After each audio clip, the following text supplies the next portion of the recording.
بیانات په هر جمعه باندې اورو، په قبرستان کې اورو، په ختمونو جلسو جلوسونو کې اورو، خو دومره په غفلت سره ناسته کو چې فتح راتم نه لګي چې دې سړي څه وویلو.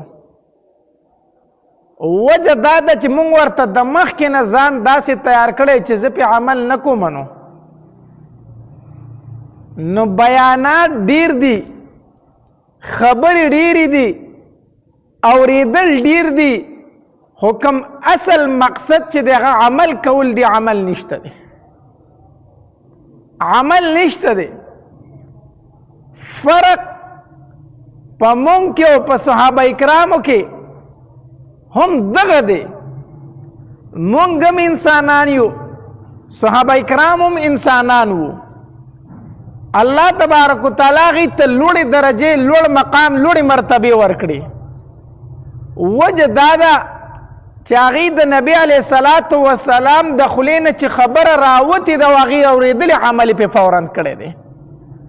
مونږ اورو ډېر خو عمل نه کوو.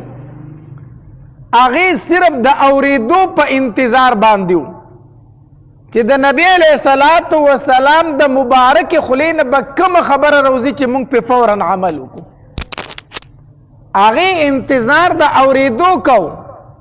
مونږ انتظار د دې کوو چې یاره الله دې توفیق راکړي چې عمل پې وکړو. اورو ډېرې خو عمل نشته دی.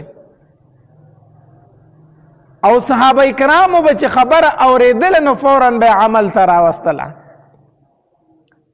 یو ځل نبی علیه الصلاة وسلام د صحابه کرامو سره ناست دی. صحابه کرام ته ګیر چاپېره تاو دي. نبی علیه السلام مسله بیان کړه. وی ای زما صحابه کرامو، خپل ځان او خپل اهل و عیال د حرامو نه وساتئ. مه په خپله باندې حرامه خورئ، مه په خپلو بچو باندې حرامه خوروئ. نبی علیه الصلاة وسلام مسله بیان کړه، صحابه کرامو واورېدله. بیا په دې صحابه کرامو کې یو صحابي و، ابو دجانه رضی الله تعالی عنه، چې کله به نبی علیه الصلاة وسلام د سحر منځ وکړو نو دی به دعا ته نه ایسارېدو. چې نبی علیه السلام به څنګه سلام وګرځو دی به فورا د مسجد نه وته به. یو ځل نبی علیه الصلاة وسلام وسارو د داسې وکړو، بیا یې وسارو د داسې وکړو. په درېیمه ورځ باندې چې نبی علیه السلام سلام وګرځو دی وته نو نبی علیه الصلاة وسلام پې غږ وکړو، ابو دجانه ودرېږه. ابو دجانه رضی الله تعالی عنه ودرېد. وی ابو دجانه داسې ښکاري چې الله ته ضرورت نه لري، الله ته حاجت نه لري. ابو دجانه رضی الله تعالی ډېر حیرانه شو. وی د الله پاکه پیغمبره په دې ټولو صحابه کرامو کې خو الله ته زه ډېر محتاج یم، زه خو الله ته ډېر زیات محتاج یم، زه خو الله ته ډېر عاجز یم، زه خو الله ته ډېر ضرورت لرم د الله پاکه پیغمبره. ولې؟ وی ابو دجانه کو تا الله ته حاجت لرلې نو د مانځه نه به دې وروستو دعا غوښتله. زه چې سلام وګرځم ته دعا ته نه ایزارېږې، فورا وځي. خو معلومیږي داسې چې الله ته ضرورت نشته دی که نه. ډېر خلک داسې چې هغه الله ته ضرورت نه لري. ښه، ډېر خلک داسې دی چې الله تبارک وتعالی ته حاجت نه لري. مونځ وشي نو په ده باندې وارخطایي وي، بس په منډه د مسجد نه وځي، دعا ته نه ایسارېږي. د جمعې مبارکه ورځ وي، د جمعې د ورځې مونځ وشي، حدیث مبارک کې راځي الله تبارک وتعالی په فرض مانځه پسې وروستو دعاګانې د انسان قبلې. فرض مونځ نه وروستو الله تبارک وتعالی د انسان دعا قبلې. نو د جمعې ورځ نه د جمعې مونځ دې وکړو، د هغې نه وروستو دعا غوښتل شي، په ده باندې تلوار دې دعا ته نه ایسارېږي، منډه وي، د مسجد نه وځي. خو معلومیږي دا چې د دې سړي الله ته حاجت او ضرورت نشته که نه. کو الله ته ضرورت وي خو الله ته به یې لاس اوچت کړي په چغو چغو به ورته جړلي، خپل حاجات به یې ترې غوښتل، خپل حاجات به یې ترې غوښتي وو. حدیث مبارک کې راځي الله د فرض مانځه نه وروسته دعا قبلوي. ورځ د جمعې ده، د جمعې فرض مونځ دې وکړو، الله نه وغواړه په دې مبارک ټایم کې وغواړه، د دې دعا ته نه ایسارېږي، د مسجد نه په منډه باندې وځي. نو نبی علیہ السلام فرمایلو ابو دجانه معلومیږي داسې چې الله ته ضرورت نشته کو الله ته ضرورت خو د الله نه به دې غوښتله. ابو دجانه رضی الله تعالی پوه شو چې نبی علیہ الصلوۃ والسلام زمانه په یو خبره باندې خفه دی، زه دعا ته ایثار نشم دا 2 ورځې ځکه راغې د نبی علیہ الصلوۃ والسلام خواته کېناست وی د الله پاک پیغمبره زه دعا ته ځکه نه ایثارېږم چې زما د کور په خوا کې په ګاونډ کې په یو دیوال سره زما سره یهودي پاتې کېږي او د هغه په غولي کې د کجوري ونه ولاړه ده او د هغې کجوري څانګې زمونږ غولي ته راغلي دي.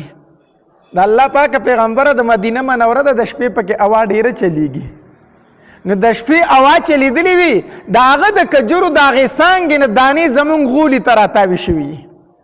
نو زه په منډه باندې کور ته ځکه زما هسې نه چې زما وږي بچي راپاسي او د یهودي دا کجوري راوالي وی خوري.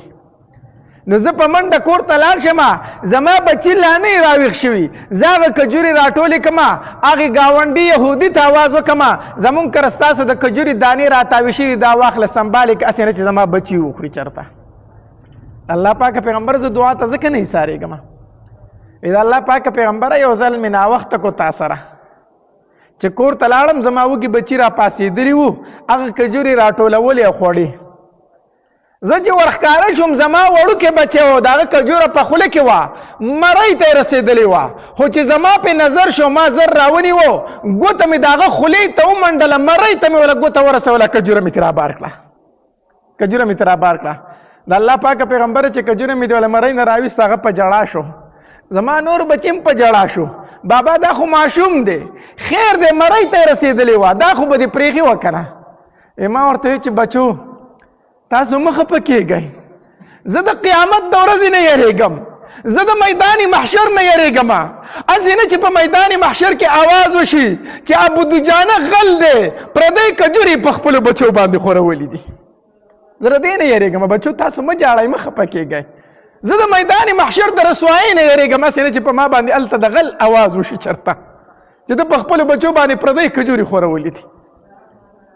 الله صحابو چې خبره واورېده چې ای صحابه کرامو خپل ځان هم د حرامو نه بچ کئ، خپل اهل و عیال هم د حرامو نه بچ کئ. سوال نه پیدا کېدو چې د یو صحابي د بچي ګیډې ته بیا حرامه تلې وه، سوال نه پیدا کېدو، فورا عمل پې کو. مونږ اورو ډېرې خو عملو نشته دی.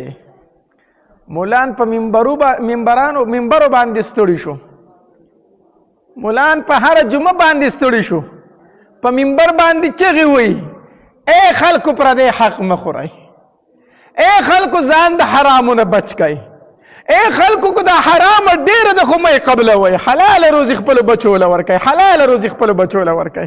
شته عمل پې کم دی عمل، چا دا پروا کړې ده چې دا حلاله ده او دا حرامه ده.